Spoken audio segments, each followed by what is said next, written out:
This episode is brought to you by Editor X. I've been hearing some really great things from the design community lately about Editor X, the advanced web creation platform. Designers are getting a euphoric feeling, don't misinterpret that, while working on a simple yet mighty visual design software with the capabilities and results of a powerful website builder. Whether you're a designer who loves to code or wouldn't touch JavaScript with a 10-foot lightsaber, Editor X is for you. Stay tuned to learn more about the powerful features of Editor X. In the meantime, of course, unless you're driving or doing the clean and jerk, please visit userdefenders.com/editorx and discover the new standard in web design.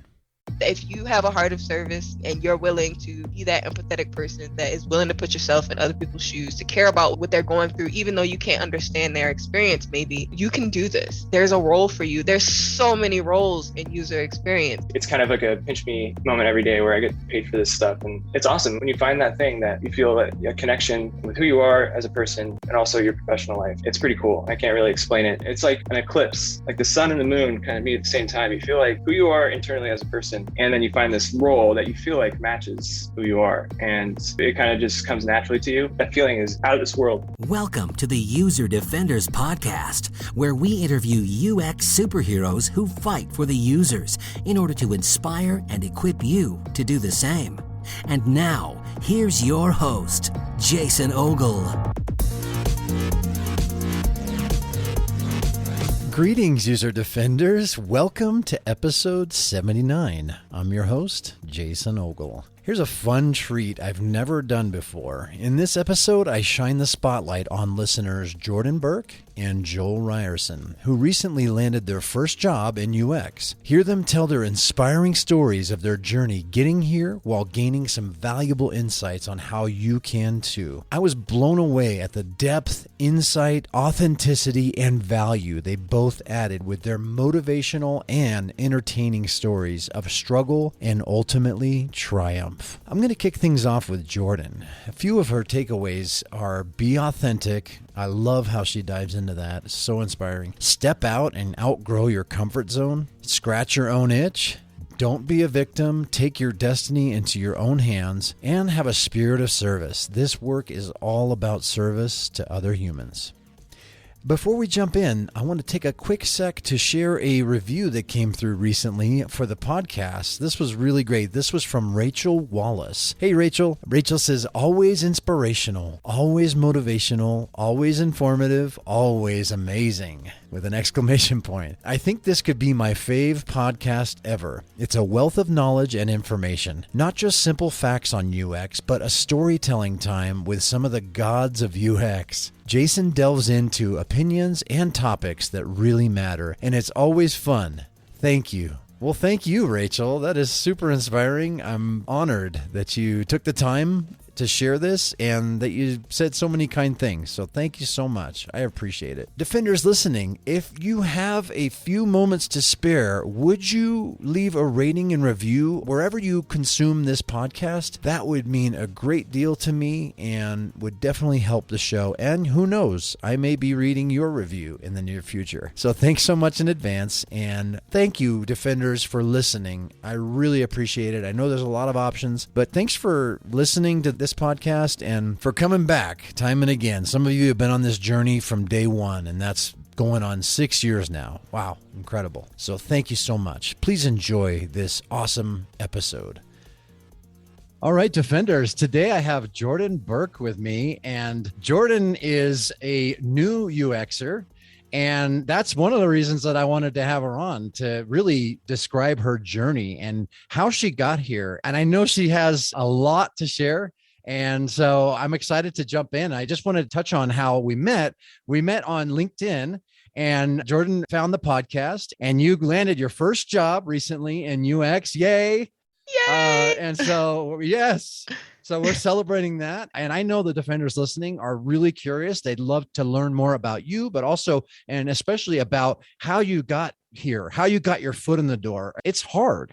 And it's very draining in every way, emotionally, physically, mentally, spiritually. It can be that way. So, Jordan, I want to pass it over to you. I want to let you introduce yourself and fill in the blanks to the Defenders listening before we jump in.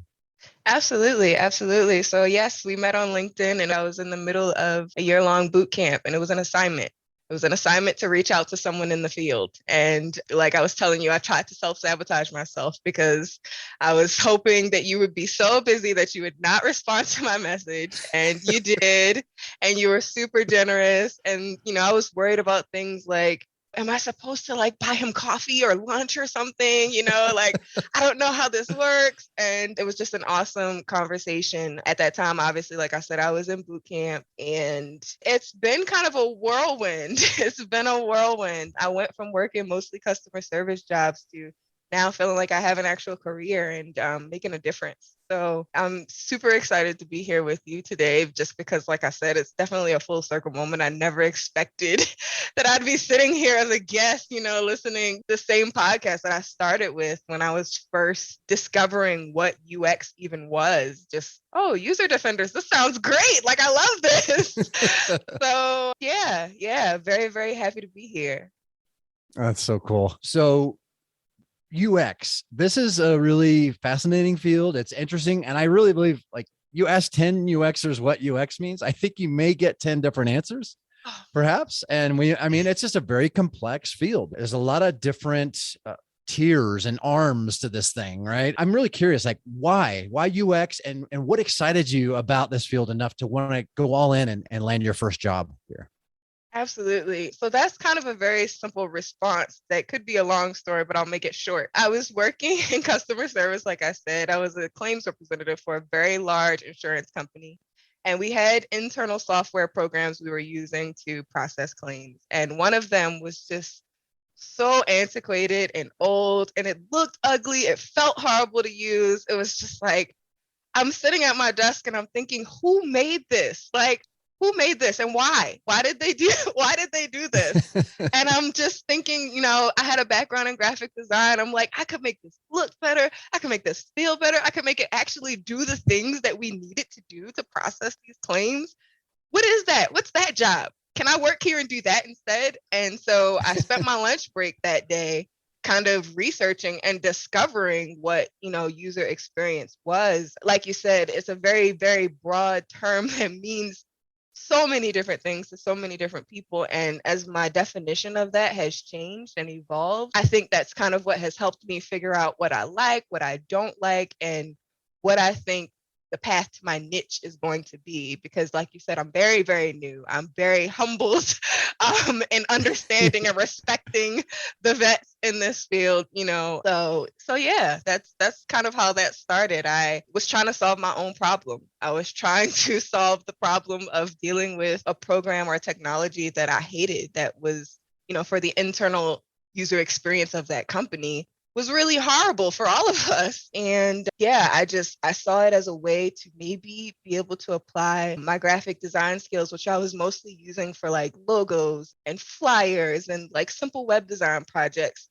I saw it as a way to be able to apply that to something that I felt would actually make a difference and to actually solve problems and improve processes and all these things I hadn't considered before. So I wasn't the girl that thought I would go into tech. My husband is a computer science major and he's getting ready to graduate.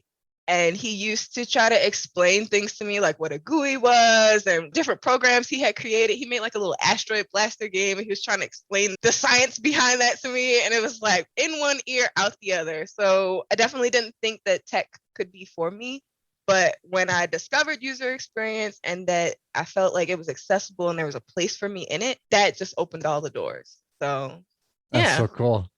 I love that. You scratched your own itch. Right? And there's a lot of, you're looking at this software and you're like, this sucks. This really, I'm the user here. And that's the other point. There's a lot of downplaying of you're not the user. You're not the user. Okay. Yep. Yeah. I know you're not always the user. Sometimes you are. Yep. Why not be the user? Even if you're not the user, why not try to? Isn't this field a lot about empathy and putting yourself as best you can in your user's shoes? Try to use the software that they're using and try to use it from their perspective. Of course, do your research because ultimately they are the end user. But I feel like there's a lot of downplaying of designers not being users. And I just feel like that's the perfect example. You were using the software and you realize it could be so much better. And why not you?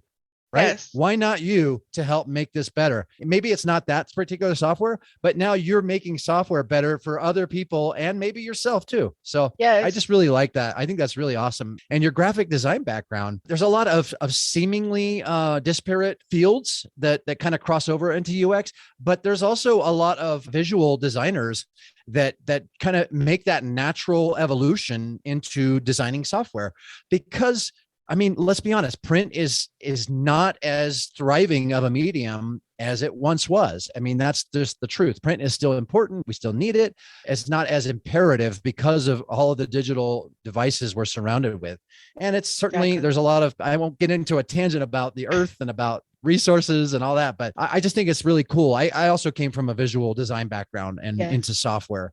So anyway, all that to say, I think that's a really cool origin story. And I love the story that your husband's more of a computer scientist. So you have like the form and function right there in one happy family. Yes. Yes. And that's it's a the beautiful goal. marriage, literally and figuratively. So I think that's amazing. How long had you been searching before you landed your first job?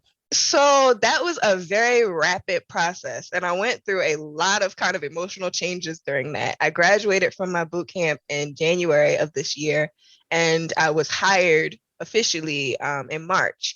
And so obviously that's not a very long period of time. I think that for me, I took advantage of the ISA format to learn UX, and it was very, very beneficial for me at the time as someone who didn't want to accumulate more student loans and just really wasn't in a position to do that. So having a school or an entity behind you that's incentivized to help you find a job right off the bat, I mean, that I feel like gave me an advantage, because my school doesn't get paid unless I get paid. So they have that incentive to help me find a job. But I think for me, what made me kind of pull back from the process that a lot of other of my peers went through was that I felt like I was trying to conform myself to each job description and each job, like become whatever it is that they want in that moment so that you can just get a job. And I tried to do that a couple times, and it was like, this is so against everything that feels right and good about, number one, being in this field and who I am. I can't do it like this. I can't do it like this.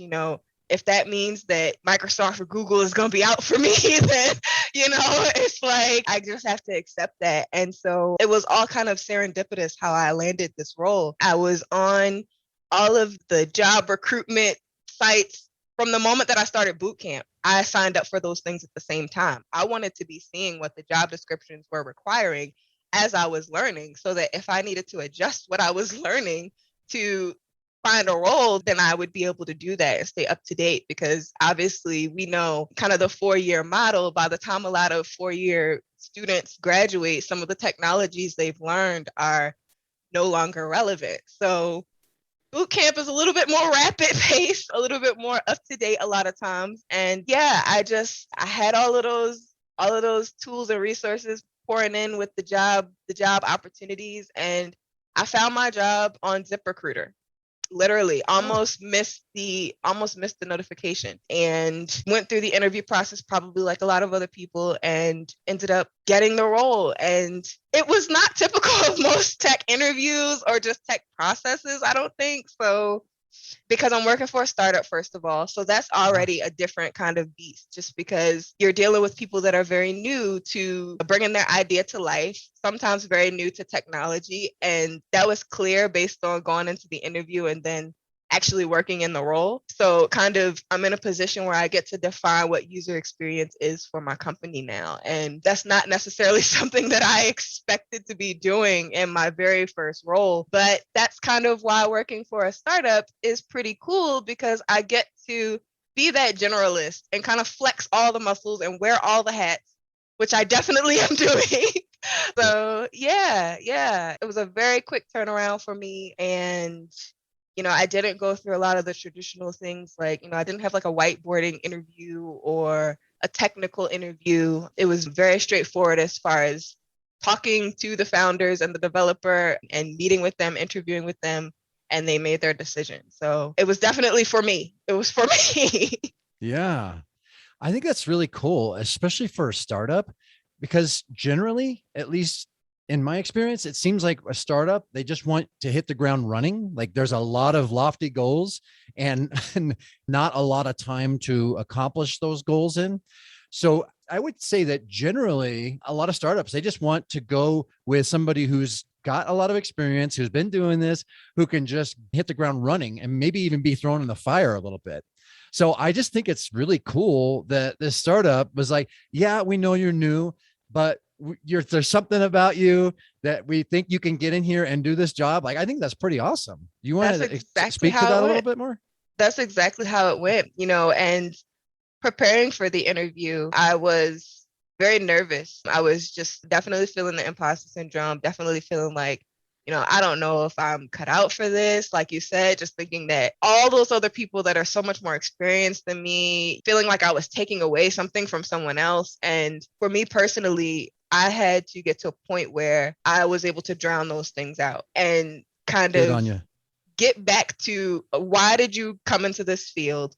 What does it mean to you to make a difference in this field and to work in this field, and what ultimately is going to make you feel successful and like you're contributing in a positive way? Are you creating things that are accessible and equitable and helpful and useful and enjoyable to use? And I was able to speak to those things in my interview. I was very nervous going into it, but it was probably the easiest interview I've ever had in my entire life. Apparently, the interviews were only supposed to run for a half an hour, and mine ran like an hour and a half because they just wanted to keep talking. Wow. And we were just having great conversation. So like I said, it's a very unique experience that I don't think is going to be replicated many times for a lot of other people. What I can say would probably be replicated for other people is that I approached it with authenticity and just being who I am. I let them know, like I'm a boot camp grad. Like I just finished school. I expressed, this is my background. This is my background in graphic design. This is what I'm capable of doing. This is what I believe. My values aligned with the company's values, with the founder's values. Got along great with the developer. We felt like we would have a good collaborating relationship. And so those are the aspects that I think would definitely be repeated for other people. As far as finding this random awesome job on ZipRecruiter, I don't think everyone else is going to be able to do that. There's some providence in there. Yeah, for sure. So definitely, I think that being authentic and being honest about where I was at, what I was capable of, but also being like scrappy and willing to dig in and do the work, work to my benefit. I love that. Defenders, I hope you are listening right there. If not, rewind it, hit the 15-second button 3 times, because what Jordan just shared about being authentic, about being who you really are in your interviews. We all have BS meters. Every one of us, we've been designed, we have BS meters. And I can tell you, being on the other side of the table, many times interviewing folks, I can honestly tell within like the first minute, I can honestly tell if this person is just being authentically themselves, or if they're trying to be somebody else in order to try and impress, in order to try to gain favor. It's like, there's so much right there to that point that I think that's so valuable. And look, it wasn't about her skill set where was at in the moment, because she's just getting started. This is her first job, but look at how that paid off for her. It was her being herself, and it was her expressing her growth mindset. Being honest, right? Here's who I am. Take it or leave it. Here's what I know so far. And guess what? Here's my passion and my hunger and my desire to learn everything possible and do the best possible job that I can. Those are awesome attributes. I would have hired you right there too. I would have hired you on the spot, because honestly, it's so much better to have somebody with those attributes coming into your interview. You can train skills. You can't train growth mindset. You can't train a great attitude. You can't train a humble spirit, but a confident spirit too. Yeah. You can't. And it's a wonderful balance. So I'm just so excited for you. I think this is so awesome. Thank you so much. I work with a really supportive team, and one of my founders has said that. She was like, I didn't hire you because you knew everything. I hired you because I knew that you would do whatever you needed to do to get the job done, and that you do it well and you do it with integrity, and that you're not afraid to ask questions and, and admit that you don't know things or that you need more time to figure it out. And so it's like I said, it's a very, very, very unique situation. And I feel extremely, like you said, humbled and blessed that I was in the right place at the right time, doing the right things to find myself in a position to have that opportunity, because it was all the right pieces working together for me. And I think that can work for other people as well. Like, you can design that experience for yourself. It's just about kind of the decisions that you make and, how you put yourself out there, what you're willing to do. Are you willing to message Jason on LinkedIn and see if he'll respond and give you an hour of his time? Like, I've found that there are so many people waiting for someone to ask them a question. Like, they want to help you. And we're all kind of just so scared, and we want to present ourselves as these know-it-alls that have all the answers, and we want to be the smartest person in the room, and we want to impress everyone. And it's just like, okay, how much time and energy am I going to spend pretending to be something that I'm not, when I could be living fully in who I am and be enjoying my life? Like, so. Amen. Definitely. Yes. Woo. I love it. So, yeah, I mean, I just love that takeaway, defenders. I really want you to kind of really let that marinate. Be yourself. Right? I mean, it's so cliche. Everyone else is taken, right? But it's like, honestly, just be yourself, because it takes so much energy and it's so tiring and it's so deflating to try to be somebody else and then to just not get the results you're looking for. Right? Or be caught in the lie. Yes. That, I feel like, is the worst thing. That's my worst fear, is to pretend that I know something and then somebody asks me about it and I'm like, well, and it's let me try to remember what I told you. yeah.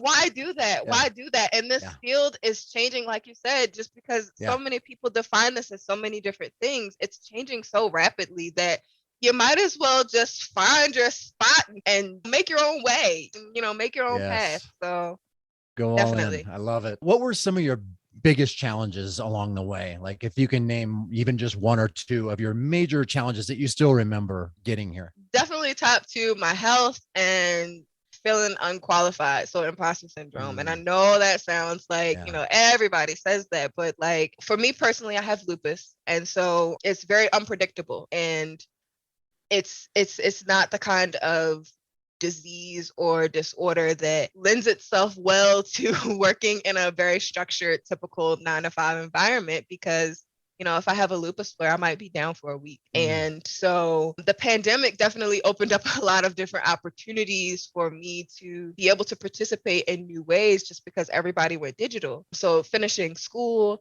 going into that job search process and interviewing, like, it was easier because of having that option. It was also really unfortunate that we had to have a pandemic for these things to come about, kind of these accessibility issues to come about and be brought to the light, that people who have disabilities have been, kind of screaming about for years. But my health was an unpredictable factor. And then just feeling like, do I belong here? And can I do this? Can I really make a career out of this? Is it going to be suited for me? Am I going to be able to support my family? So that financial security piece as well. Like, I want to do something I'm passionate about, but I have 2 children and I have a husband, and I need to be able to contribute to. I feel like we need money to survive.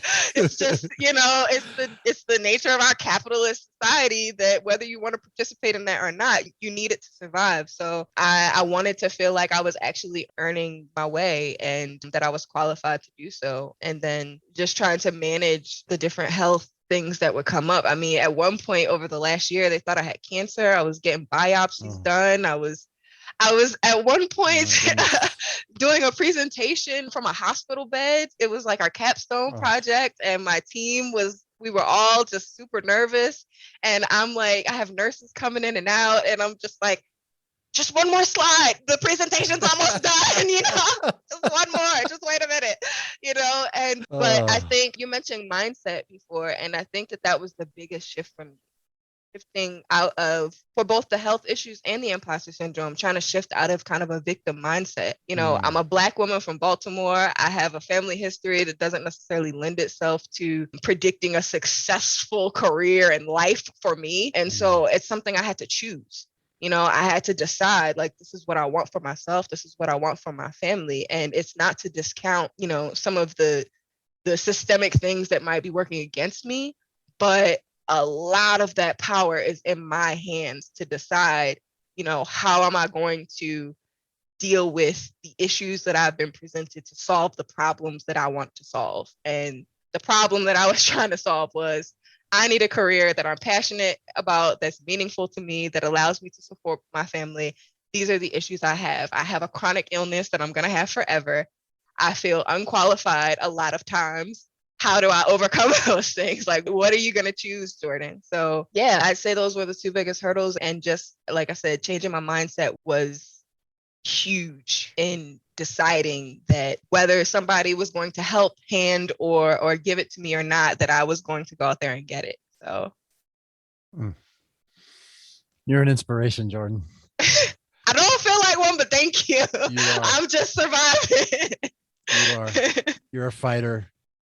And I love talking to folks like you, and that I'm inspired already. We're not even done yet. I was inspired about 5 minutes ago, and you were talking about being yourself. This is so good. So you mentioned mindset, and as you know, I'm a huge advocate of growth mindset. Yep. And honestly, Defenders, I haven't mentioned it in a while, but if you haven't read Dr. Carol Dweck's mindset book, she really was the one that came up with this, putting a title on it, and did a ton of research around this subject. It's so good. That book literally changed my life. It changed my entire outlook.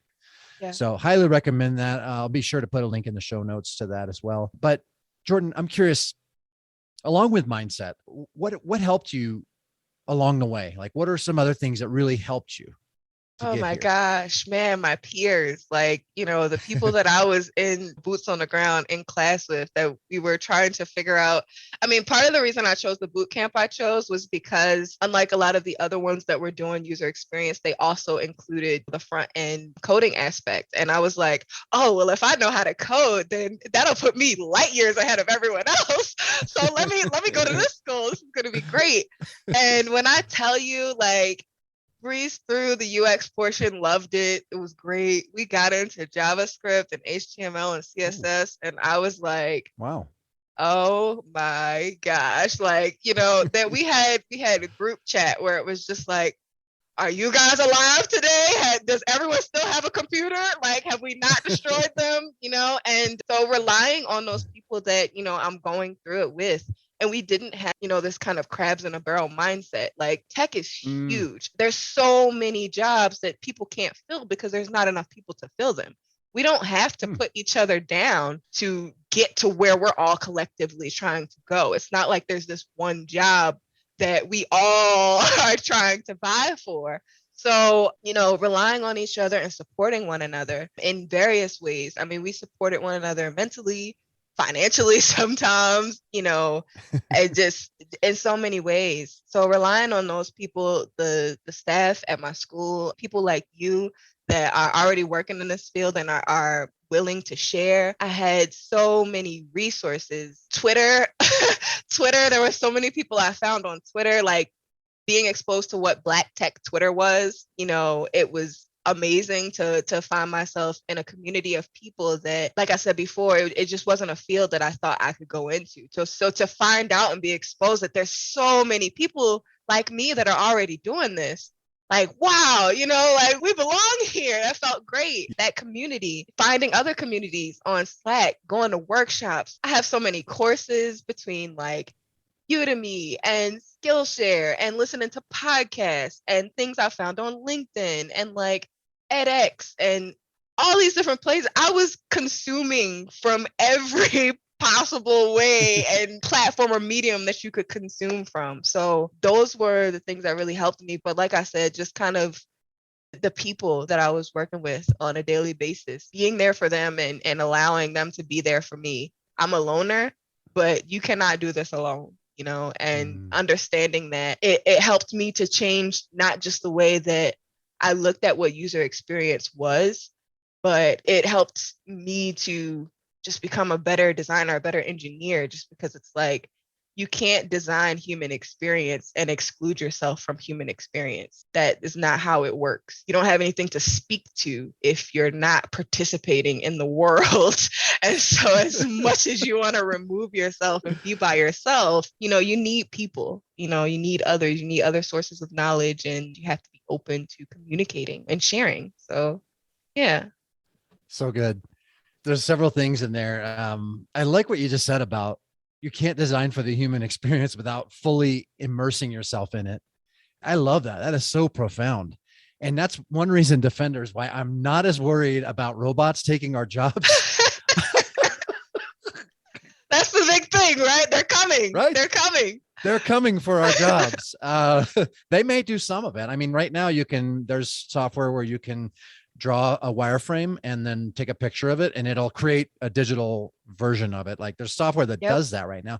That's fine. But guess what? You still had to draw that. You still had to, and that still had to be based on research, human research. And so I think that's another thing I really like about this field is there's no substitute for humans doing this work, because who better than another human who understands the human experience, who understands the challenges of being human, right? And you mentioned being Black too. I mean, there's a lot of inherent. I can't understand that, right? I can't understand that personally, but there's a lot of inherent challenges just along those lines. So, and I appreciate you speaking to that too. Yeah, yeah. I mean, it's important because, like I said, a big part of the reason why, as a kid, I didn't say, oh, I want to grow up and be a user experience designer is because that wasn't necessarily something I was exposed to. I was heavily involved in like the different programs for science and engineering and art in elementary and middle school and through grade school. But like, I didn't have people come into my school and doing demonstrations that kind of exposed us to things like, virtual reality or programming and making basic programs or designing things digitally or whatever. I came into graphic design kind of on my own and mostly initially kind of doing the print thing. But like you said, that's obsolete. So you have to evolve, you have to be willing to grow and change and to look outside of what you thought maybe was possible for yourself. So I definitely have to speak to my identity and who I am, because I might have been here a lot quicker and maybe a different vehicle or a different path if I had some of the opportunities or had been exposed to technology in the way that other identity groups have throughout their lives. So that's also something that I definitely want to change. I want more people like me to think, hey, I could do that, especially more women. It's just, I want us to feel like that's accessible to me. I could be there, that's super important. And I feel like makes all of this pointless if I don't make that part of my mission or my goal or my values as being a designer and engineer in this field. Based on what you've seen, and I know this is really new still, but have you seen any improvements? Have you seen improvements in that area though of accessibility? And from your perspective, what do you see? Definitely. I think that there are so many more people stepping up. I mean, even just the face of some of the conferences and workshops that I've gone to over this past 2 years, there are a lot more for, underrepresented communities or cultures. I literally was just participating in trying to get into a fellowship that was specifically designed trying to find founders who are part of those underrepresented communities, like trying to put money into these people's hands for tech startups and ideas that, anybody can have a great idea. It's just a matter of, can you get exposed to the resources and the people or the technology that you need to bring it to life? So I think that there are a lot of people working in that area to make sure that those opportunities come to people who have historically not had those opportunities. And that to me is amazing. There's so many different things like Black Girls Who Code, and there's other programs trying to bring these things to, children at an earlier age, just like I was just saying, wanting to be exposed maybe at an earlier time in my life. My daughter's involved in some of these things like programming and coding and computers and tech, and all of that kind of stuff is integrated into her curriculum. And I'm finding like that's happening a lot, Wow, in a lot of different ways. So that is encouraging to me. And obviously there are still a lot of roadblocks and a lot of work to be done.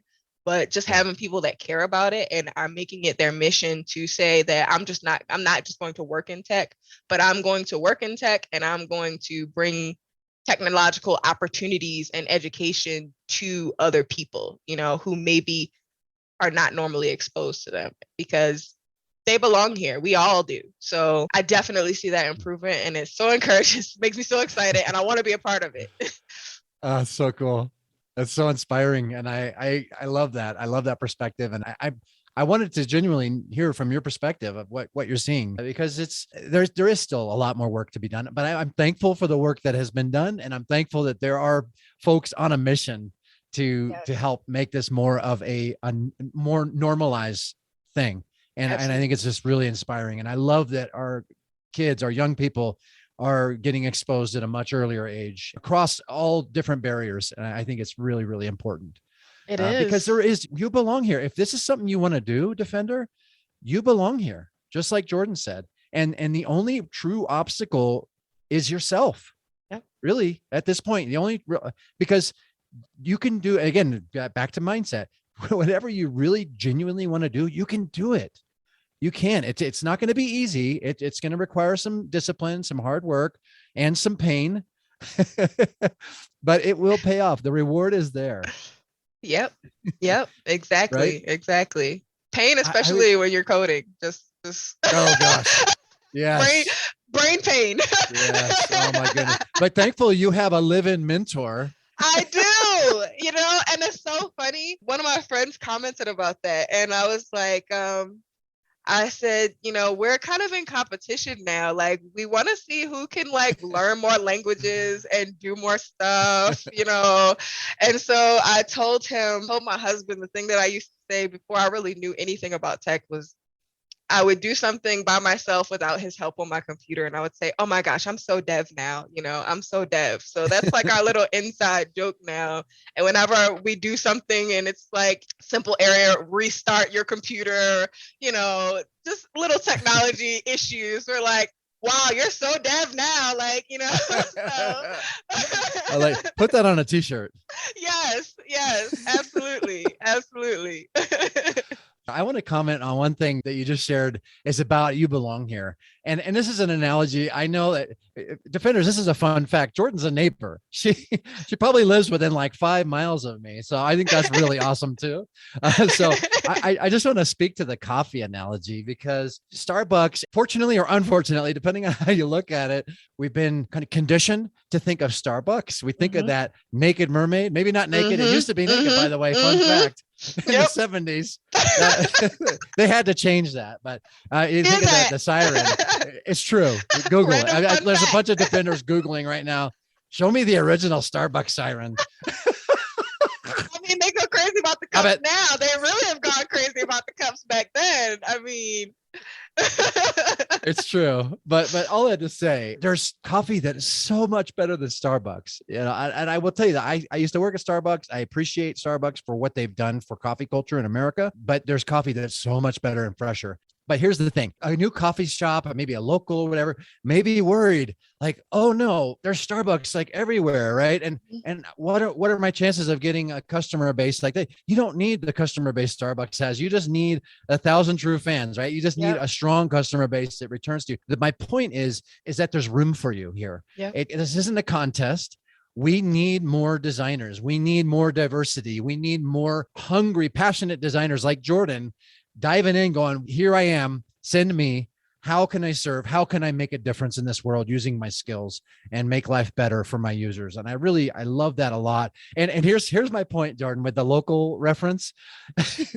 I love that Dutch Brothers is cropping up, and they're strategically planting themselves right next to Starbucks. Yes. And every time and there's one right near my church, and every time we drive by, I just get such a kick out of it. You compare the drive-through lines of Starbucks and Dutch Bros. There is absolutely no comparison. Okay. So that's me getting a little competitive. Okay. That is me being competitive. But my point is, people are going to buy Starbucks, and a lot more people are going to buy Dutch Brothers, at least in this town. Yep.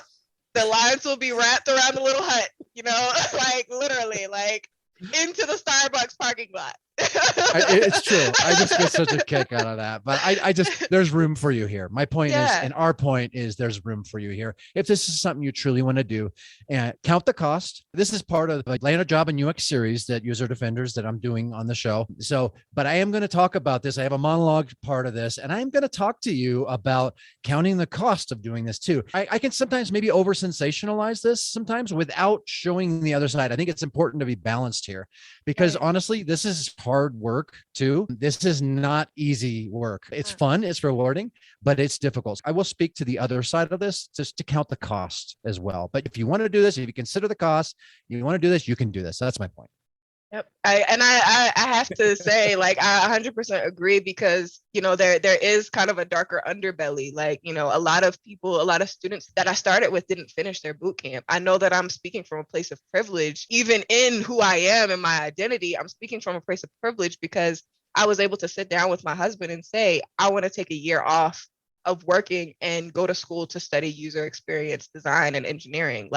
And my family collectively had to make the sacrifice. And 2020 was a hard year for everybody, but it was an especially difficult year for us in so many ways, because of the fact that I was not working and that I was studying this and trying to make a career pivot, in the midst of a lot of other different things. And like the Dutch Brothers reference, it's like, if you're authentic and true to yourself, you have an audience. You have, and if you have a spirit of service, because you said that too.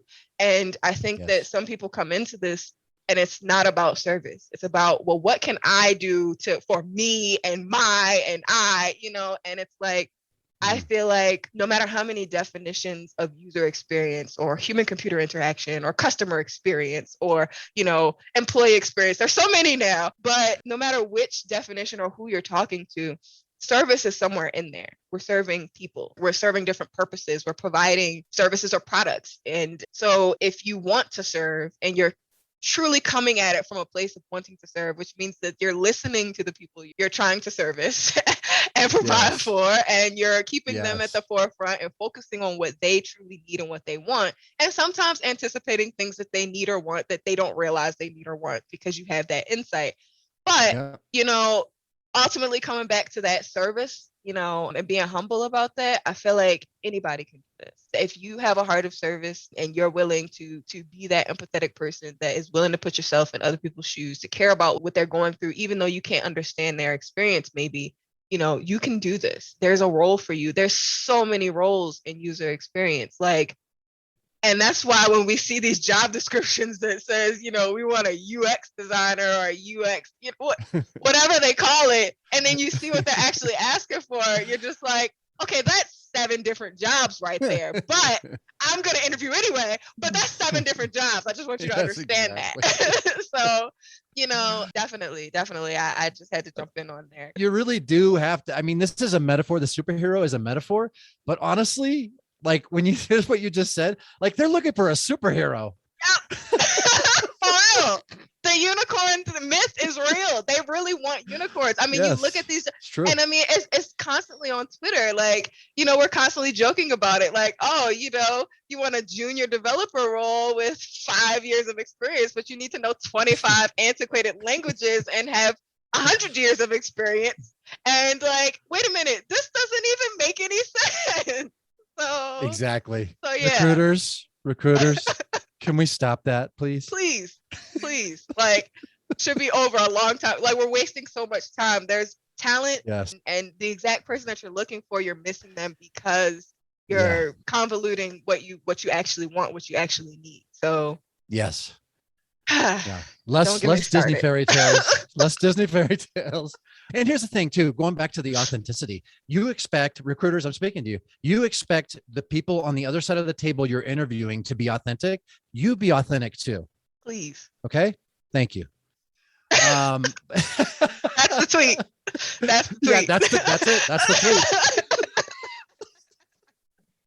I'm having so much fun. So again, as we start wrapping up, unfortunately, because I want to keep going, but it is a beautiful Saturday, and I did tell you 1 hour, and it's going over because I had some technical difficulties, and I thought it was Jordan's fault, and it was my fault. And then I'm yelling at my husband. And then she's getting on to her husband, which she please apologize to him for me on my behalf, because he looked a little worried. I saw him in the camera. He had a worried look on his face. Yeah. That's my fault. Not rescheduling this. Fix it now. Oh, it's so fun. As designers, we know we need constraints, but we also want... Like my manager says, get creative inside the box. Thankfully, Editor X gives you absolute design freedom. The workspace is so intuitive, plus they've combined CSS control with smooth drag and drop. You get developer level control in a designer's world, so there's total accuracy while crafting entirely responsive, killer layouts. Good design is good business. Another super impressive feature of Editor X is its integrated business solutions, including easy-to-use e-commerce tools, blogs, events, and booking systems. You'll feel like a superhero knowing whatever web magic you create will fulfill the needs of any top-tier brand. Finally, while I don't believe time is money, reduced time to market can certainly save you and your company a buttload of it. Take comfort knowing you'll be creating beautiful and powerful sites in no time, since Editor X streamlines the workflow and enhances collaboration. Ever innovating like good designers should, the folks behind Editor X are always making things better. They recently launched shareable design libraries, and I've got the inside scoop that there are more game-changing team features coming soon. I can keep talking about it, but you should really go see it for yourself. Visit userdefenders.com/editorx and discover the new standard in web design. So, Jordan, as we wrap here, but I'm wondering, what are you loving most about your newfound career in UX? Oh man. Oh, that's a loaded question. There's so many things that I love about this. Number one, just like I said, feeling like I found a field that was accessible to me, that plays to my strengths and I can live in my values, the things that are important to me in my everyday work. And I know that, for a long time for me, I didn't feel that way. I had a job because I needed a job and I needed a check, and I didn't really care about what I was necessarily doing. I mean, I cared about my customers, but, it wasn't like, wow, like this is the legacy I'm going to leave behind. I'm really making a difference here. And I think that's the biggest thing for me. I feel like, especially in American culture, we are kind of programmed to think that we must work until we die, and that we don't experience life, and I've had a very interesting, somewhat difficult life, and getting to a place where I can kind of have the culmination of all my life experience and bring that to what I do every day, who I am, and to get to authentically be me with the people that I work with. It's a dream. It's a dream. And my life changed so rapidly. Like, it feels like it was just yesterday that I was leaving. I was a counter manager for a really big cosmetics company. And I remember when I decided I was going to quit that job to go to school to do this. And I was terrified. And I had told my coworkers, I was like, you just wait. I'm going to come back in here and I'm going to have an amazing job. And da da da da da da da. And, it was kind of like, okay, Jordan, but I'm doing it. I'm living it. And I feel, I don't know, I feel so amazing and blessed and lucky and all of those things, just because it's like, I know that I put in a lot of hard work, but I also know that, hard work meets preparation, and that's where you find luck. So I've had a bit of that too. And yeah, I think that's the biggest thing, just getting to be my authentic self every day. That was huge for me. I don't have to straighten my hair, or, I don't have to not wear my graphic tees that are from fandoms that people don't care about. I can do that at work every day and be my authentic self, and they love that about me. So yeah, I love that. And I want that for everybody. I think we should all, if we have to work, we should be able to work at something that we can be passionate about and that we can be of service to one another, so that we can all enjoy living our lives, So. Wow. So good. So I just want to ask you, really, my last question for you is, just along the lines of putting yourself in the defender's shoes, Yes. because you were just there recently. Yes. Those, right? So that's one of the reasons I was like, I got to talk to Jordan. I got to have her on, because you don't have the curse of knowledge yet. Like that's what we call the curse of knowledge. Mhm. And I know you've experienced this. I've experienced this, defenders. I'm sure you have too. When you're trying to learn something new and you're learning it from somebody who's been doing it for decades, and they explain it to you like you should just know because they know. That's not how it is. That's why you don't have that curse of knowledge yet. And again, look at how much value you've delivered already. And so I genuinely want to know, and I know the defenders do too, if you have any words of encouragement, in the midst, there where you were, months ago, just pounding the pavement, getting on ZipRecruiter, getting on all these other websites. And sometimes it feels like a spray and pray, Yep.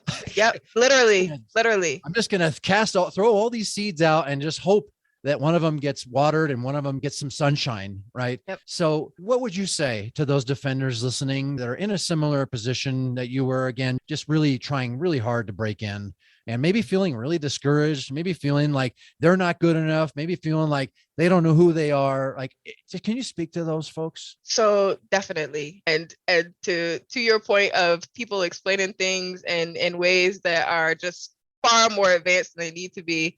I'm a huge fan of The Office, and there's an episode where Michael Scott is like, explain it to me like I'm 5, and so that's kind of what I explain it like I'm 5. Okay. And if you can explain it like you're 5, then anybody can understand it. But I get it completely. I mean, I came to this from a place working, doing jobs that had absolutely nothing to do with this. So I would say, number one, you need to decide what you want, and you need to decide what you want or what your goal is in tech or in UX or whatever it is that you're trying to get into in this field, in this space.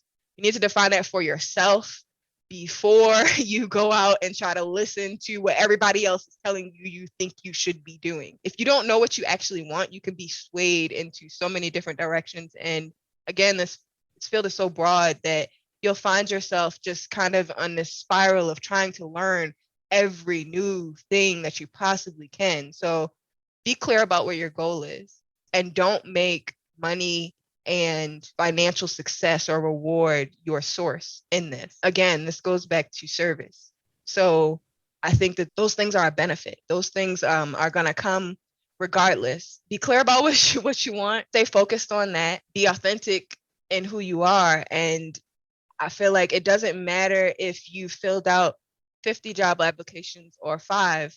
That opportunity that is uniquely for you, it's not for anyone else. And I don't mean to try to like get spiritual, but like I've been telling so many of my friends this lately, that and I'm seeing it happen for them. It's like, they're trying. Those same peers that I was talking about being in class with, I may have gotten a job sooner or later than they have, but seeing them come into their opportunities, and the thing that they say is, I had to go through everything that I went through to get to this opportunity that was specifically for me. And it's because they were authentic in who they were. They were clear about what they wanted. They didn't let that be swayed by the shiny new thing syndrome, and just being clear on the fact that I want this and I'm not going to let anybody stop me from getting it. That goes back into that whole mindset thing. And we know Jason's big on mindset, and it sounds so cliche. I hate it, but like, it really is. Like, you have to change how you think about getting these opportunities or being in this space. Because if you don't believe that you belong here, if you don't believe you're capable of it, if you're constantly kind of like, oh, well, I'll go do this, or they said I should study this, or I'll do this, or I'll do that, then you're never going to get anywhere. And it's really going to feel like you're on that hamster wheel. So, when I decided I'm going to stop listening to everybody else, define and get clear about why I'm here and what I'm setting out to do, the values and the culture of a company that I'm looking for, that's when my opportunity came. And it was just for me. So please, please, please, please don't give up. I was literally listening to this podcast like, I don't know what these people are talking about. And that was a year and a half ago. I had no concept. I was so new. And now it's just like, obviously I'm telling everybody that I know to listen to it. But I mean, I understand and I can engage in the conversation now. And I didn't give up. So please don't. Please don't. It's so hard. And it feels like application after application after application, or, interview after interview after interview. I'm not finding it. What's wrong with me? That there's nothing wrong with you. You just have not synced up with that unique opportunity that is specifically for you, that role that is for you, that is out there. So yeah, please don't give up. Please don't give up. Please don't give up. Believe in yourself. Stay true and focused on what it is that you want and what you're setting out to do. Ah, so inspiring. Jordan, you're amazing. You are an inspiration. I want to know, because I'm sure the defenders want to connect and keep up with you. So could you, whatever channel or whatever means that they can follow your journey, I would love it if you could share that with us. Sure. So it's funny. In the last episode, you were talking about trying to quit social media. And that was something that I have actively been trying to do, just because, you discussed in that episode about the level of focus you're able to achieve when you do that. But I also think it's a tool that can be used very valuably. Right now, you can find me on Twitter, and that's at Please Send Vector. That's for my graphic design days. And that's spelled PLZSND as in David Vector. And then I'm also on LinkedIn at Jordan Burke. And those are the best ways to reach me right now. I'm working on a personal blog site / portfolio, just as a place to kind of share what I'm doing, things I'm interested in, resources that I've found on design and different people. But those are the two places you can find me right now. Trying to limit myself from every other social media platform, just because for my own anxiety and mental health, it's a good thing to back up off of that. But yeah. Good on you. I'm with you. It's a tug of war. It is. It can be such a time suck, but it also can be such a tool, a great tool.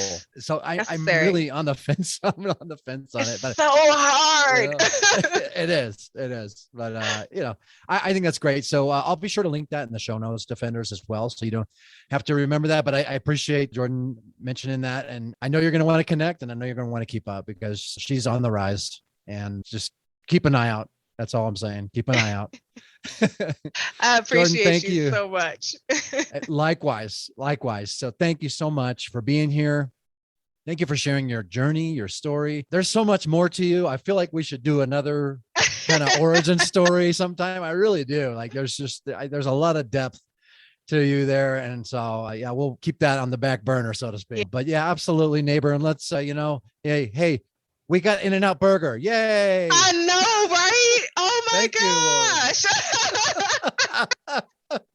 The defenders are like, I don't care about that. Why are you talking about? Well, it's a connection I have with Jordan. Yes. We're neighbors. It's important to us. That's important stuff. Come on. In-N-Out and Dutch Brothers. Yes. For the win. All right, Jordan. Well, thanks again so much, my friend. And honestly, this has been so rich, so deep, so inspiring. Thank you again. Let's stay in touch. And last but not least, as always, fight on, my friend. I love it when he says that.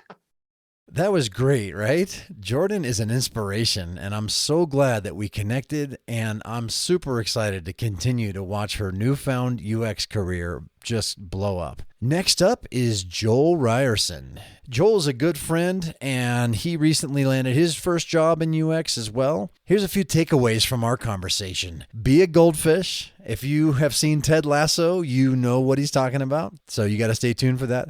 Find community. That is so important, that takeaway. And by the way, there is a community for user defenders. It's a little quiet right now, but maybe you are the one to come in and liven things up a little bit. Go to community.userdefenders.com if you want to check that out. But along those lines, he encourages us to be open-minded, to try to connect with and learn from as many people as possible. And also, finally, the satisfaction of finding your calling in design. I really love Joel's heart. He's just so purposeful and empathic and just really loves learning more about the human experience. So this is definitely a perfect fit for Joel, and you will discover why as you continue on listening to this inspiring and insightful conversation. Please enjoy. Hey, Defenders. Today I have Joel Ryerson with me, and Joel is a listener of the show. He's a supporter of the show. He's a friend of mine. We've gotten to know each other really well over the past year and a half. Joel has been on a journey to land his first job in UX. And that's really a big part of why we're having this discussion today. Is I really believe that Joel's story is going to help you, defenders listening, that you're in a similar situation as Joel was. He just landed his first job in UX not long ago, and he's got a lot to share. He's got a lot of value to add and a lot of inspiration. Joel's a passionate guy. I love that about him. He's full of empathy, and I also love that about him too. So I'm just going to go ahead and let Joel introduce himself, because I kind of did away with the formalities because we are friends. I didn't ask him for a bio or anything. So I'm just going to let Joel introduce himself to you and tell you a little bit about him. Like, Joel, take it away, my friend, and welcome officially to User Defenders Podcast. I'm super excited to have you on the show today. Yeah, awesome. Thanks so much. Thanks for the glowing introduction. Absolutely, my friend. It's easy. Yeah. So yeah, you pretty much covered everything. I've been doing this career search for quite a while now, and finally a couple years ago decided I wanted to pursue design, and it's been kind of a whirlwind since then. And I'm really excited to kind of share my story and share what worked for me, what didn't work for me, and hopefully inspire other people to find their roles and their purpose in their day-to-day design jobs.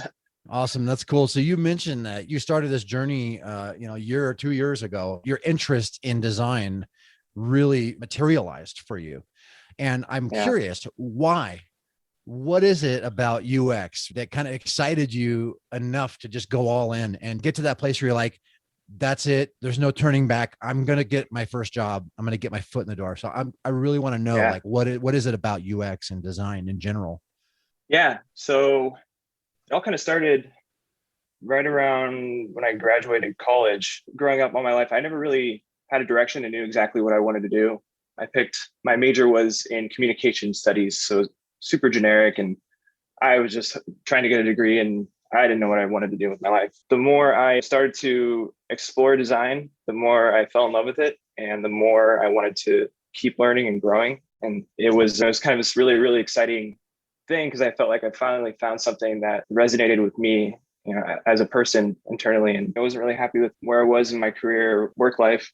When I found design and I kept exploring a little bit further, I realized that it was kind of the perfect blend of problem solving, creativity, empathy, and it's just like they all kind of met in this perfect balance with each other. And that's kind of what I was searching for. And it's awesome because you get to kind of use both sides of your brain. It's like the emotional, empathetic part, and also the creative, artistic side, but also the problem solving, analytical side.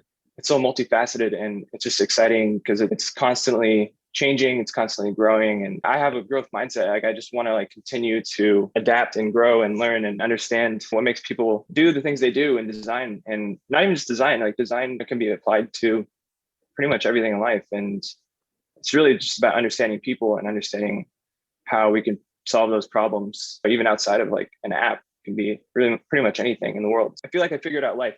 I guess I feel like I figured out the blueprint for how do we connect better? How do we understand each other better? How can we treat each other more with kindness and respect and equality, just no judgment, and everyone sharing their knowledge with each other. And I don't know, it's really exciting to be a part of a community that is so willing to share and excited to get feedback and take feedback maybe they don't want to hear, but also apply it in a positive way. Just overall, it's just a really positive industry. That's awesome, man. I love that. That's inspiring. No time in history have we been able to connect with one another, to share information and knowledge and inspiration with one another and make people's lives better than in this age with technology, with the internet, with all the knowledge we've gained as humans to help each other. And it's incredible. It's incredibly humbling, and sometimes it can be incredibly overwhelming. Yeah. But I think that's both the intimidation and the exhilaration of this work. So we were talking about how I think it's 2 years or so in the making, you getting your foot in the door. Is that about right? Yeah. So when I decided, I kind of toyed around with wanting to switch careers, and I went through those life changes and just kind of tried to stay afloat for a couple of years. And it was still in the back of my mind. And then when I kind of got a little more comfortable with where I was, I just decided F it, I'm just going to go all in. I'm tired of being in sales. It's stressful. You wake up every day being stressed out about hitting your quota, and then it resets every single month. It's you're never comfortable, and it's okay to be uncomfortable it helps to motivate, but not in a way to where you're just dreading, you have this sick feeling in your stomach to where you start happy in your role. When I decided to go all in, I just searched everywhere I could to try to get as much knowledge as I could in design. And I looked for all the books I could, all the resources on the internet, podcasts, pretty much everything. And I stumbled upon your podcast early on, and that was a huge part of my education because you had so many awesome episodes with so many useful resources and different opinions and different ideas about design. A lot of the defenders listening, yes, they're in a similar situation. I can almost feel your heart, defender, listening, that you've been pounding the pavement. You've been submitting resume after resume and getting quote unquote rejections, which I like to reframe as redirections, over and over again. It is deflating. I know. I was there not long ago after having been employed for 7 years. I was there at the beginning of 2020 before the world started to implode. And it was hard. It's emotionally exhaustive to keep getting told no. Oftentimes you never get to hear why. You never get to hear. And if you ask, it's rare, maybe 1 out of 4 times somebody on the other side, a recruiter, headhunter, whatever, they'll actually take the time to tell you why. Because defenders, I know you have a growth mindset like Joel does. I know that's why you listen to the show. You want to grow, you want to get better. And so, of course, asking, may I ask why? May I ask what it is, why you passed, so that I can learn from this? I will, every time I will ask that question. And again, and I know 1 out of maybe every 4 times you'll get in. I know there's maybe some legal reasons why they may not tell you, offer that information on the outset, but man, it helps. So recruiters, if you're listening, if you are at liberty to share that information with those hopefuls on the other side, please tell them. And you may not want to offer that on the outset. You may want to wait until they ask, but if they ask, please tell them why, so they can learn and grow from it. I would say, well, having that growth mindset, and I kind of explain it as like a hunger for just wanting to learn more and not feeling like you ever know everything. And always kind of feeling like there's something else that I need to learn, either, about myself or about my role, or I try to take any experience in my life and try to learn from it, even if it's a negative experience. And starting out, I just tried to ingest as much content as I could from all different media sources. It's having that hunger to continue learning. And I don't know how to explain it. The passion just kind of drove me. And so it's just kind of this natural motivation and drive. And then as you continue to grow and learn, it just kind of snowballs into, even bigger hunger and excitement and curiosity for what else is out there. Yeah. Did you get a lot of rejections along the way? Quote unquote, again? Definitely got a lot of rejection from doing interviews and applying for jobs. And it can definitely, if you let it, when you face rejection, either when you're applying for a job or during an interview, it can definitely hurt, but you have to kind of pivot and have a mindset of learning from it and what can I do to be better? And kind of like you said, like asking why, if you have the opportunity, but also maybe asking why internally about yourself. And maybe there's nothing, maybe you didn't do anything wrong. Maybe they found someone with more experience, or maybe it's not about you at all. And just the excitement is there's other opportunities out there. And there's not just that one job. It's like, if that one doesn't work out, then it wasn't meant to be. And there's other stuff that you can find out there. And you just got to be proactive and continue to kind of push to find that role. Have you watched Ted Lasso? I have not.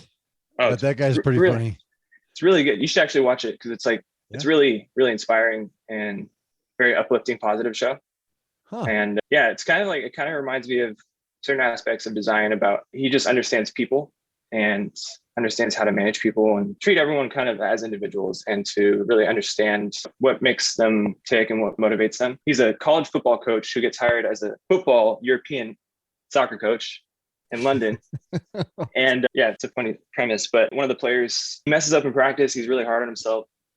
And then Ted comes up to him, he says, "You know what the happiest animal on earth is? It's a goldfish. You know why? No. It's got a 10-second memory. Be a goldfish, Sam." Yeah? That was inspiring. It's like, if you face adversity, if you face rejection, be a goldfish. Just forget about it, learn from it, and then move on, and then try to find the next thing. So, I like that. Yeah, I'm going to be a goldfish. I like that, man. That's good advice.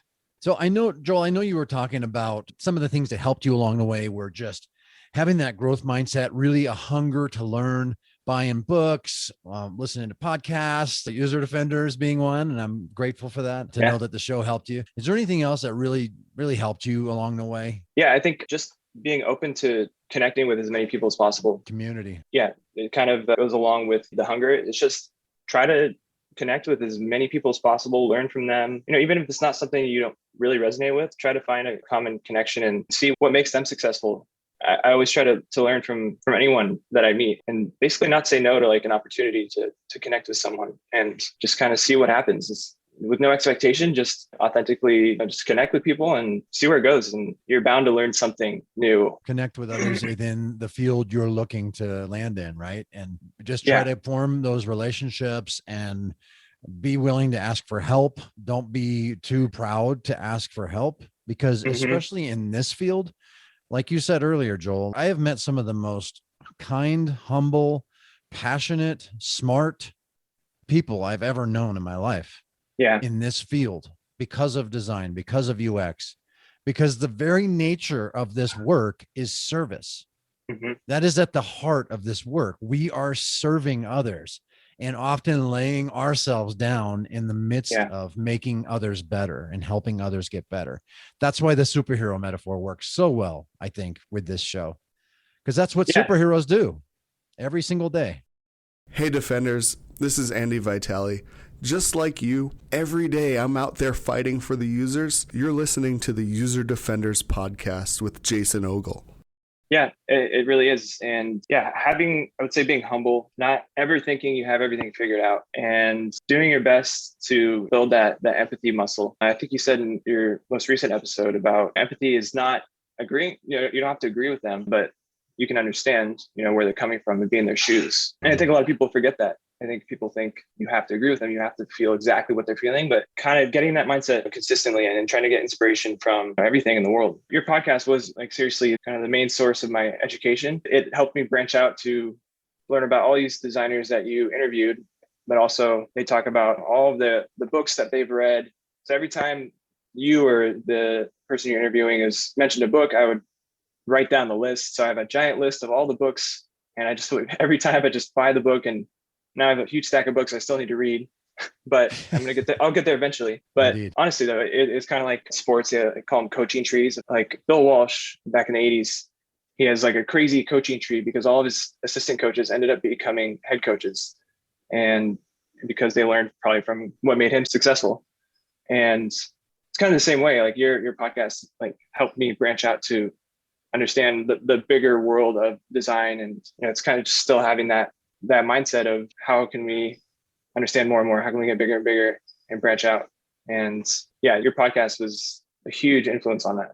So like authentically is honestly that was it's pretty awesome. So that means a lot, Joel. Thank you sincerely. I think one of the things that made your podcast so inspirational and exciting for me when I was learning from the beginning is the energy. Like your episodes and your podcast is very welcoming. It's not intimidating for someone who's just learning. It's coming in kind of humbly and like a servant, and it's not scary. You start to think like, oh, I can do this. This is cool, just because of your mentality and how you talk about it. It's not I'm the best and I'm gonna show you how this is done. And it's more so like, we don't know everything. Like I'm not gonna know everything, and you're no different than me. I'm not anything special. It's just that I love this, and I love connecting with people and empathy and being authentic, and that kind of just drives you. And so when you're starting out to a career change, it can be scary, and you're pretty sensitive at that point. Or you can be kind of flimsy if someone intimidates you, and then you have a bad experience with someone. But with your podcast, it was the exact opposite, and it kind of gave me hope that I can actually do this thing. So yeah. I love it. Thanks, man. When you got that call or that email, right? Hey, we want to bring you on. Right. What was that like, getting that response? What did that feel like? It was kind of mind blowing. It felt like the first time in my life I had got to somewhere where I actually wanted to be, and I went for it and I achieved it. It was kind of this moment of I just stopped and kind of reflected and like, okay, cool. This is what it feels like. This is awesome. And then my mind was like, well, you're not done here. So it's like, this is just the beginning. True designer right there. Yeah. It's, it never What's stops. next? Yeah. Yeah. But in a way where you're grateful for the current moment, but Yeah. you're constantly thinking about, I'm not going to settle here. I'm not going to just assume that I've made it or wherever you are. So yeah. Did you go and celebrate somehow when you did you take a moment, like even with that? I love that you're like, okay, this is great. And you're excited. And maybe you shed a tear, maybe get a little dusty in the room. Yeah. As I always say, and that'd be entirely understandable. I think I cried the first time I got my foot in the door in 1999, believe it or not, a long time ago. So did you do anything to celebrate that win? Yeah. I can't remember. It was December or something. Oh, I wish. It was December this past year, so couldn't really do much because of the pandemic. Couldn't go outdoors yet, really. No. So I think it was like we probably got like DoorDash or something. The only thing we could do, everything's closed, can't go outside. So got some kind of exciting food. Good. And that's good, man. And you defenders, that's a good lesson there. I want to draw out from what we were just talking about. I know we're all definitely, we have that achiever mindset, and that's awesome. Keep that, keep going, keep trying to get better, keep trying to better those around you. But please, and this is me talking to myself too, take enough time to just sit in that win and celebrate it. Even the little ones, especially the little wins.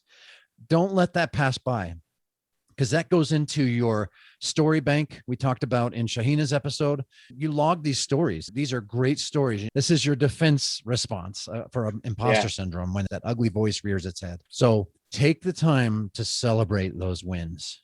Okay. Right? Yeah, absolutely. You deserve a moment to celebrate, pat yourself on the back, and take that time to reflect on yourself for a second. If it feels uncomfortable to focus on yourself, but you're allowed to sometimes, and you can enjoy that moment. Exactly. Yes. Couldn't agree more. So Joel, in your newfound career in UX, I'm really curious, what are you loving the most? And then what are you loving the least about it? I'm really curious about both. Yeah. What am I loving the most? I mean, I pretty much love everything. It's pretty awesome that I get paid to do this now. I think that was the most exciting thing when I realized I got a job at first, and everything I studied for, I get to do the same exact thing, except get to do real work and get paid for it. And I think naturally, the visual part of design comes pretty naturally for me, more the initial research and understanding the problem, and that takes a little more brain work. And that part is probably something I want to continue to try to hone. I get to be in Figma every single day and work on these design problems. It's kind of like a pinch me moment every day where I get paid for this stuff. And it's awesome when you find that thing that you feel a connection with who you are as a person and also your professional life. It's pretty cool. I can't really explain it other than it's just this kind of this calm contentment. And I feel like I found like an alignment. It's like when there's like an eclipse, like the sun and the moon kind of meet at the same time. You feel like you're who you are internally as a person, who you are innately. And then you find this role that you feel like matches who you are, and it kind of just comes naturally to you. That feeling is out of this world. I love that metaphor, man. It's really poetic. That moved me a little bit. Really? Yeah. Just came up with that. That's really good, man.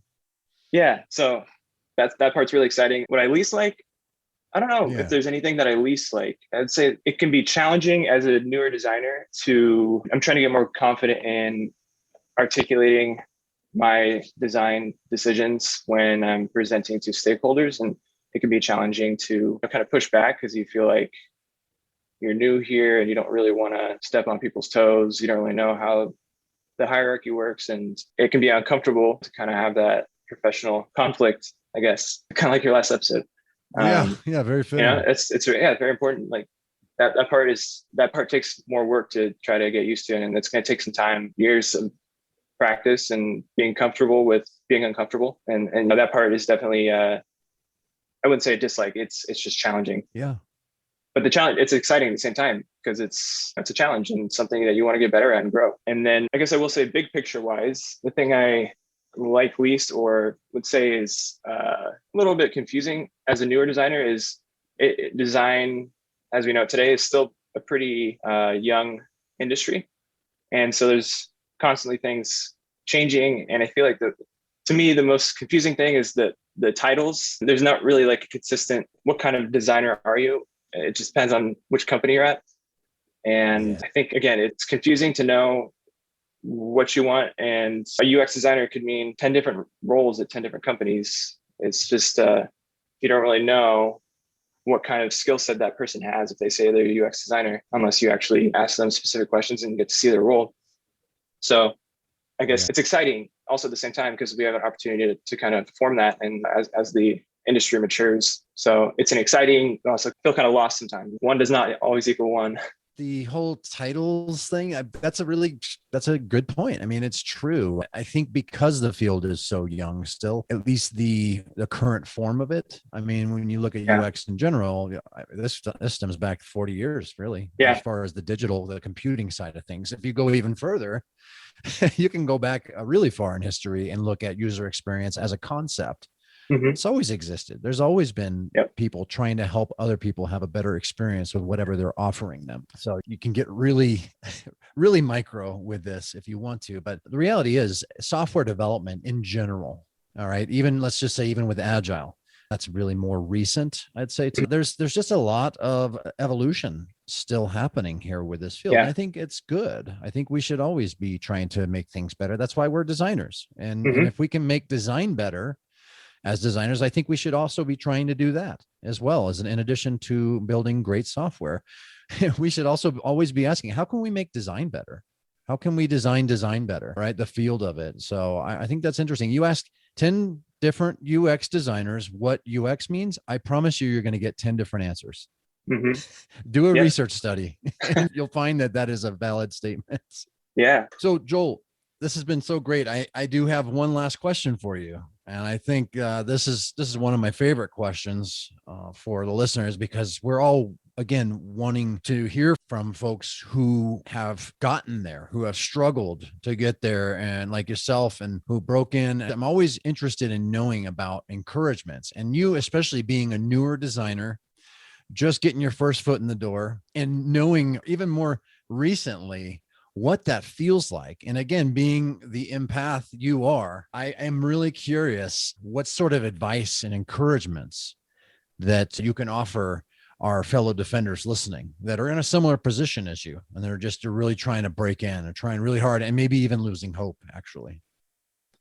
What would you say to those listeners, those defenders? I would say, as you're trying to find your first role, just understand that you are going to face rejection, and maybe ahead of time, think how you're going to deal with that and try to spin it in a positive way and try to learn from it. It's okay to be imperfect and it's okay to mess up. That's part of the process, and continue to look for that angle that works for you. And treating your job search kind of like a design project. It's if one angle doesn't work, try another angle and don't give up, because you're going to find that role at some point. And definitely rely on your network. And like that's how actually I found my first role. Is my manager is someone I went to high school with, and I posted my portfolio on LinkedIn, and he saw it and contacted me, and the rest is history. And you never know where that role is going to come from, where the opportunity is going to come from. So be open to, wherever that may come from. Be receptive.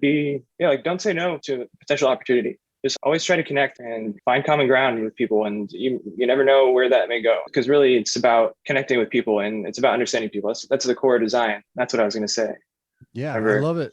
That's great. So like design, we have all this technology. Initially, you think of all the tools and everything and the UI, and that's kind of like what people think design is. But really, we all understand design is more about empathy and understanding people and problem solving. So the tools and all the technology is just kind of the way we are able to use that design expertise. Design can transcend different technologies and tools, and that's just our current tool set in 2021. Who knows what it's going to look like in 10 years? It may be something totally different. And like you were saying, way back in human history, it's just problem solving.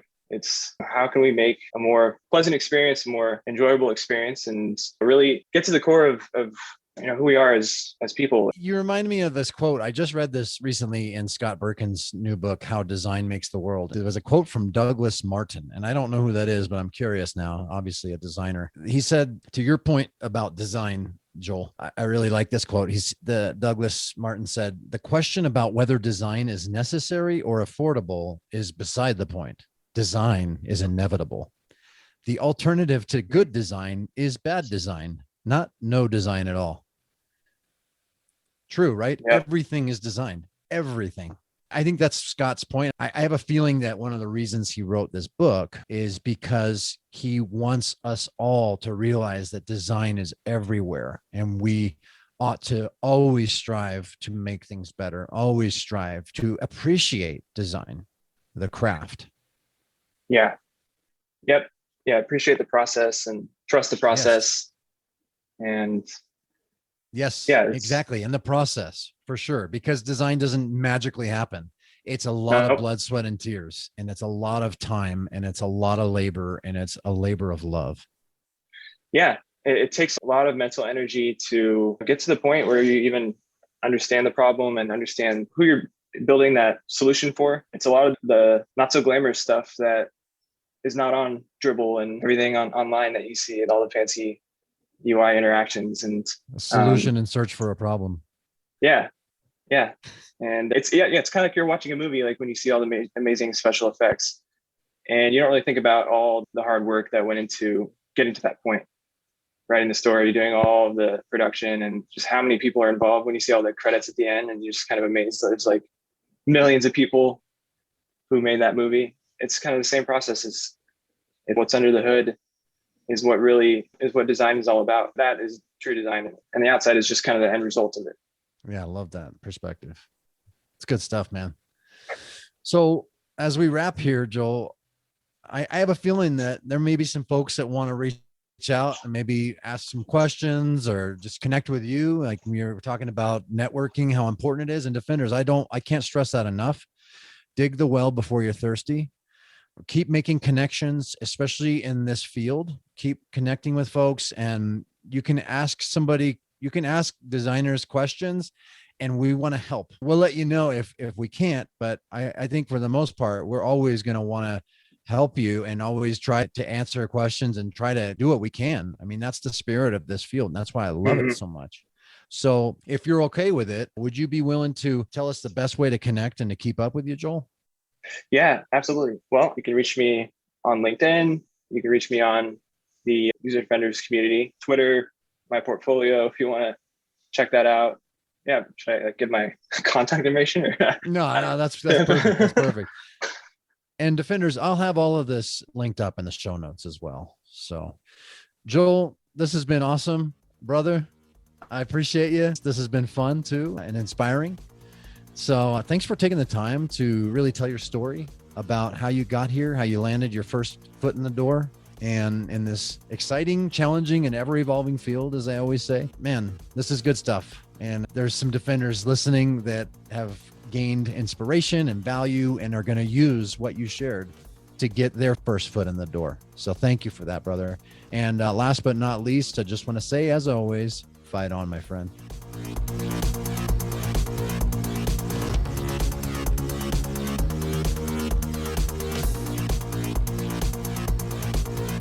Inspiring, right? Joel is a deep dude, and I really appreciate how tapped in to the human experience he is and how that's making him an even more powerful designer already, and he's just getting started. So I don't know about you, but I'm super inspired by Jordan and Joel's powerful and enlightening stories of how they landed their first job in UX. I hope you found some awesome inspiration and tools to help you in your important UX job search. I definitely know firsthand how draining it can be, so my empathy is with you. It's also super rewarding when you find that right fit and start going to work doing what you love. I just got off my monthly one-on-one with Joel, and toward the end of the call, he was expressing tremendous gratitude There's a U2 song that seems like almost everybody in the world has heard or is aware of. It's called I Still Haven't Found What I'm Looking For. Joel was sharing with me just how awesome it is that he gets to do this now as a career. And contrary to U2, he finally found what he's looking for. My reply to Joel was, Joel, I've been doing this for over 20 years now,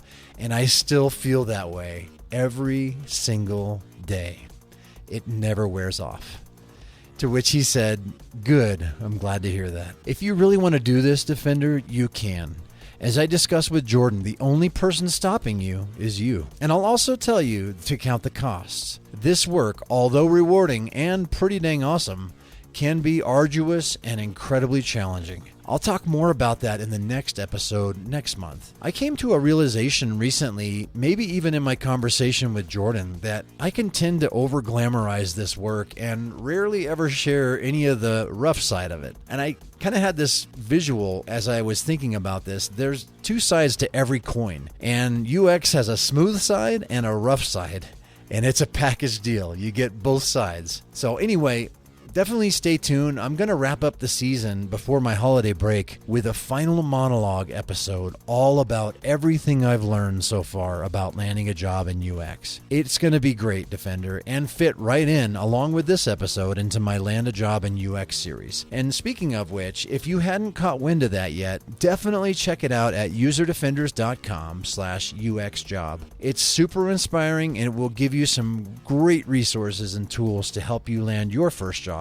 and or next job in UX. Because like I say in the opening paragraph of that page, every single one of us is one conversation away from having to look for our next job in UX. So think about that. Tweet your takeaways, Defenders. I'm at UserDefenders. Love to hear what you learned and what you're going to do with this information that you gleaned from these two awesome and inspiring interviews with fellow listeners who were in your shoes. If you're looking, they were in your shoes not long ago. My main hope for you is hope. That you come away from this episode feeling hopeful. If you've been feeling down in the dirt and just hard on yourself because it seems like you're getting rejection after rejection, you're taking it personally, it's hard not to. I just want you to really take heart and take hope.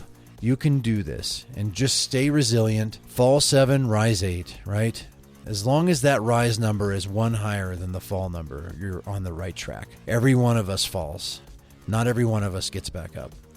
I want to take a second to do a quick Patreon thank you. Ellen Bibb. Thank you, Ellen, so much for becoming a patron recently of User Defenders. I just had a one-on-one with Ellen recently, actually just yesterday, and it was great. She's transitioning into UX after a thriving career as a graphics and visual design professional in the advertising space. So this is a natural evolution. I was able to coach her on how she ought to approach transitioning into UX. So that was really great. And speaking of one-on-ones, I would love to coach you. If you would like to meet with me on a monthly basis, I can do a video call with you and help you out with whatever you're struggling with design, I've got a lot of kids, so I know a thing or two about parenting. It could be anything. Again, I always joke we could talk about really silly movies like Troll 2 or Gymkata, any of those things. But yeah, definitely think about it and consider becoming a patron of the show. I'd love to get to know you more and, again, help mentor you along your important design journey. Check it out at userdefenders.com/Patreon.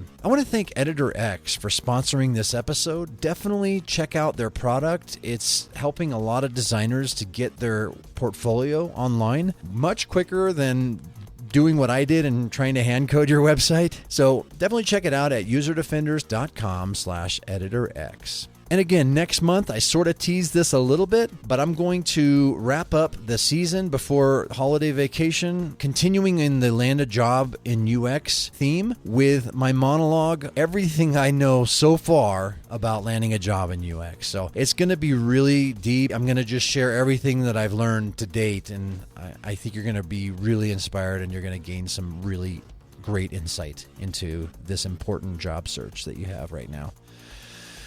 Whew, that took a lot of breath. Okay, So anyway, on that note, since I'm about done here finally, I want to thank you again so much for listening, Defender. Thank you for being along this journey. I'm always blesses me and continues to fuel me when I hear how much the show is making a difference for you in your life and in your design career. So definitely, anytime you want to share a love bomb with me, I'm always open to it. You can find me on Twitter or LinkedIn. I've actually been getting a lot more engagement on LinkedIn lately. Twitter seems to be sort of dying. I don't know what it is, but Twitter is kind of dead lately for me. But either one, User Defenders on Twitter, and you can find me at Jason Ogle on LinkedIn. So love to catch up with you, connect with you. Okay, that's all I got. Badia, that's all, folks. It's late. I'm trying to squeeze this out a couple days before release here, so I'm a little delirious.